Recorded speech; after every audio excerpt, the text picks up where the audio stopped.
بجی ہیں چند سانسیں یا نبی تشریف لے آؤ کہ رستا تک رہی ہے آپ کا بیمار کی چوکھٹ۔ سرکار اپنی جگہ سے فوراً ہٹے اور جا کے خانہ کعبہ کا غلاف پکڑا اور سینے سے لگا کے کہنے لگے یا اللہ تو نے اسلام کو ایک شیر تو دے دیا ہے، دوسرا شیر بھی عطا فرما دے۔ سبحان اللہ۔ صاحب یہ اسلام کی تاریخ ہے، یا اللہ ایک شیر تو دے دیا ہے، دوسرا شیر بھی دے دے۔ وہ دوسرا شیر کون ہے؟ ہاتھ اٹھ گئے نبوت والے، وہ کہنے لگے یا اللہ یا تو عمرو ابن حشام دے دے یا عمر ابن خطاب دے دے۔ مقدر بلند تھا حضرت عمر کا۔ جس دن یہ دعا میرے نبی نے مانگی وہ دن بدھ کا تھا۔ کون سا دن تھا؟ بولو، جن کے منہ بند ہیں وہ رکھیں اپنا بند۔ ہاں، نبی کو کسی کا احسان نہیں چاہیے۔ کون سا دن تھا؟ بدھ کا دن، اللہ سلامت رکھے۔ اب بولے نہ بولے؟ بدھ کا دن امیر حمزہ ایمان لائے، مکے میں باتیں ہونے لگی، کہنے لگا اب اسلام کیسے روکا جائے؟ اب تو حمزہ بھی ایمان لے آئے، اور امیر حمزہ کی بہادری کے آگے کسی میں دم تھا کہ ٹک جاتا؟ بڑے اچھے اچھوں کے پسینے چھوٹتے تھے۔ لوگ کہنے لگے اب تو اسلام اور تیزی سے بڑھے گا۔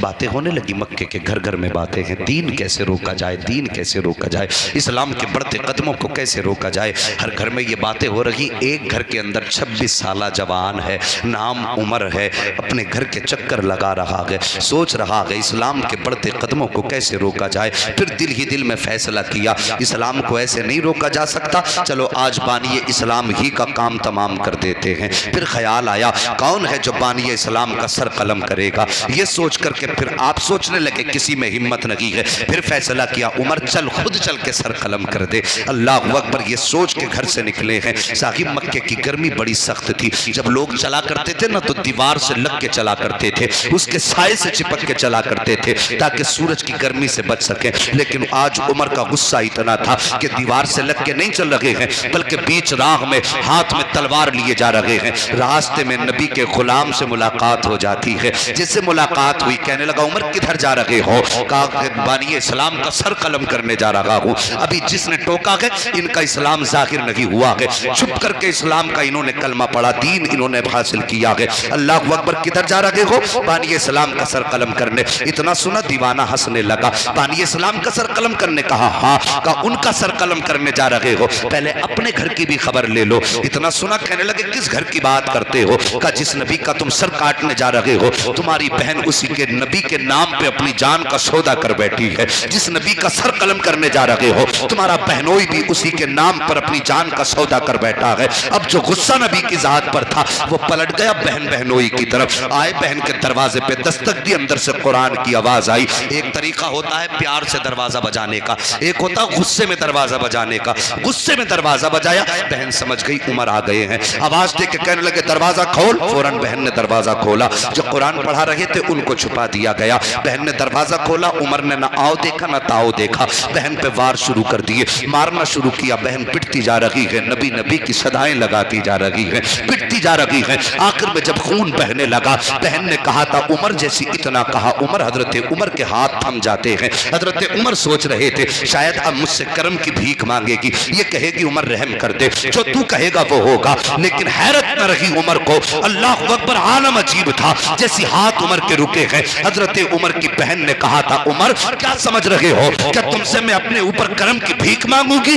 کہا کہ پھر کیوں روکا گیا ہے؟ تب حضرت عمر کی بہن نے کہا تھا سنو عمر، تم بھی خطاب کے بیٹے ہو، میں بھی خطاب کی بیٹی ہوں، تم عمر ابن خطاب ہو، میں فاطمہ بنت خطاب ہوں۔ اگر جرت تمہیں آتی ہے تو جرت مجھے بھی آتی ہے۔ اگر تم نے یہ سوچا ہے کہ اس وقت تک ماروں گا جب تک دامن نہیں چھوڑے گی، تو میرا بھی یہ فیصلہ ہے، جان دے سکتی ہوں دیا ہوا ایمان ہے۔ نعرہ تکبیر، نعرہ رسالت، مسلک اعلی حضرت، عظمت اسلام۔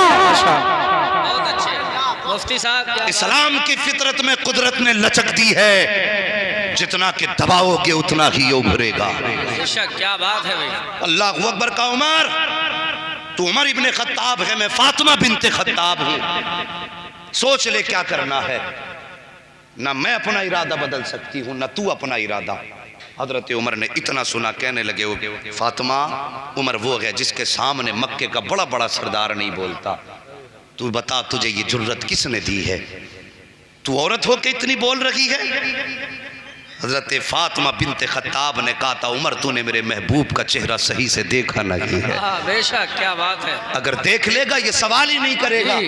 اللہ اکبر، اتنا سننا تھا، عمر کے دل میں عجیب کیفیت طاری ہوئی، کہنے لگے بہن پھر بتا وہ قرآن کون سا ہے جسے تو پڑھ رہی تھی، مجھے بھی دے، میں بھی دیکھنا چاہتا ہوں۔ ہاں ثاقب اب قرآن کا معجزہ دیکھو، یہاں تک فاطمہ بنت خطاب کا کمال ہے، اب قرآن کا کمال دیکھیے۔ کہا بہن بتا تو صحیح، لا وہ قرآن مجھے دے دے۔ اتنا سنا، بہن کہتی ہے عمر تو ناپاک ہے، ہمارا قرآن پاک ہے، ناپاک آدمی پاک قرآن کو ہاتھ نہیں لگا سکتا ہے، اگر قرآن کو چھونا چاہتے ہو تو غسل کرنا پڑے گا۔ کہا بتا غسل کیسے کیا جاتا ہے؟ خطاب کی بیٹی فاطمہ نے غسل کا طریقہ بتایا ہے۔ اب عمر غسل کر رہے ہیں، غسل میں صرف میل نہیں دھل رہا تھا، عمر کے دل کا کفر بھی دھلتا جا رہا ہے، کفر بھی دھل رہا ہے۔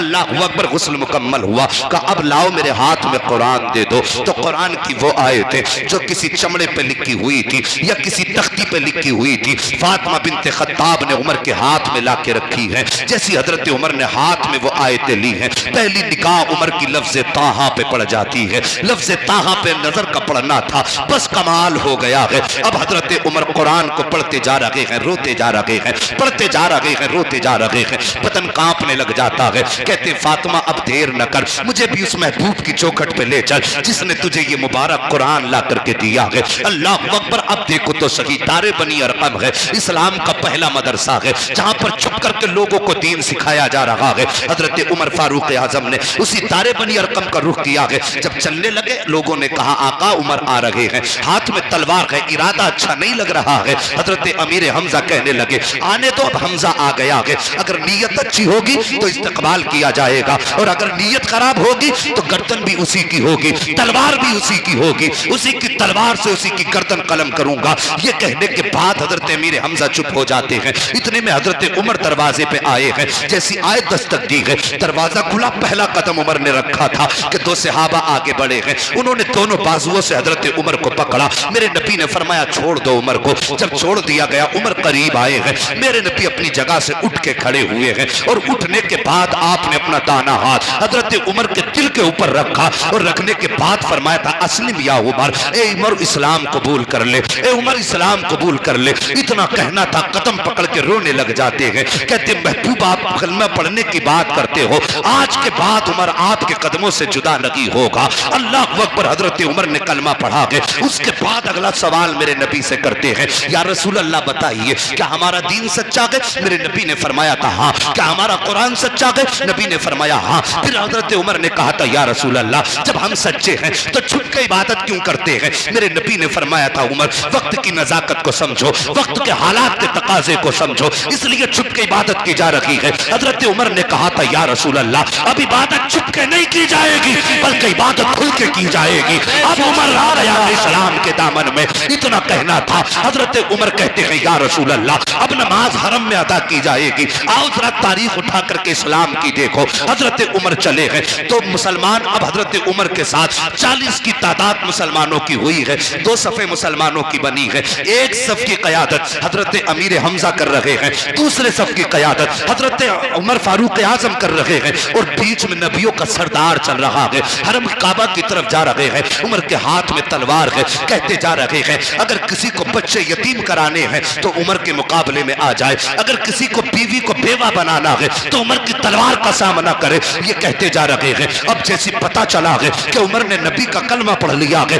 تو کفر کمرے کے اندر بند ہو گیا تھا، ہمت نہ تھی جو کوئی سامنے آ جاتا۔ جب کوئی سامنے نہ آیا حضرت عمر گئے ہیں، ہر ظالم کے دروازے پہ گئے، دستک دیتے، آواز آتی کون؟ کہتے عمر آیا ہے۔ اتنا سننا ہوتا ایسا لگتا تھا جیسے سب کی روح نکل گئی ہے، سناٹا پھیل جاتا، اور عمر کہتے آؤ ہمت ہو تو ذرا گھر سے باہر نکلو، آج سے پہلے کلمہ پڑھنے والوں کو ستایا ہے، آؤ آ کر کے آج کلمہ پڑھنے والوں کا مقابلہ کرو۔ یہ عمر گلیوں میں نہ نعرے لگاتے گھوم رہے ہیں، گلیوں میں نعرے لگا رہے